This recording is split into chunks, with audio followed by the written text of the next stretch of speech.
Good evening, London. Allow me first to apologize for this emergency channel. I do, like many of you, appreciate the comforts of the everyday routine, the security of the familiar, the tranquility, repetition. Bloody hell. I enjoy them as much as any bloke. But in the spirit of commemoration, Who's that, Mum? whereby those important events of the past, usually associated with someone's death or the end of some awful bloody struggle, are celebrated with a nice holiday, I thought we could mark this November the 5th, a day that is sadly no longer remembered, by taking some time out of our daily lives to sit down and have a little chat. There are, of course, those who do not want us to speak.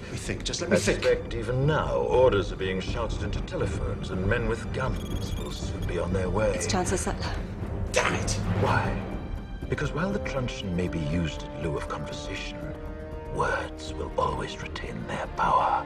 Words offer the means to meaning, and for those who will listen, the enunciation of truth. And the truth is, there is something terribly wrong with this country, isn't there? You designed it, sir. You wanted it foolproof. You told me every television in London. Cruelty and injustice, intolerance and oppression. And where once you had the freedom to object, to think and speak as you saw fit, you now have censors and systems of surveillance coercing your conformity and soliciting your submission. We need cameras. How did this happen? Who's to blame? Well, certainly there are those who are more responsible than others, and they will be held accountable. But again, truth be told, if you're looking for the guilty, you need only look into a mirror. I know why you did it. I know you were afraid. Who wouldn't be? War, terror, disease. There were a myriad of problems which conspired to corrupt your reason and rob you of your common sense. Fear got the best of you, and in your panic you turned to the now High Chancellor Adam Sutler.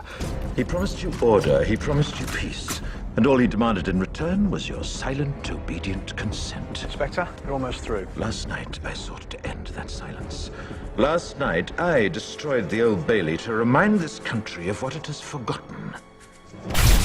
More than 400 years ago, a great citizen wished to embed the 5th of November forever in our memory. His hope was to remind the world that fairness, justice, and freedom are more than words. They are perspectives. So if you've seen nothing, if the crimes of this government remain unknown to you, then I would suggest that you allow the 5th of November to pass unmarked. But if you see what I see, if you feel as I feel, and if you would seek as I seek, then I ask you to stand beside me 1 year from tonight, outside the gates of Parliament, and together we shall give them a 5th of November that shall never, ever be forgotten.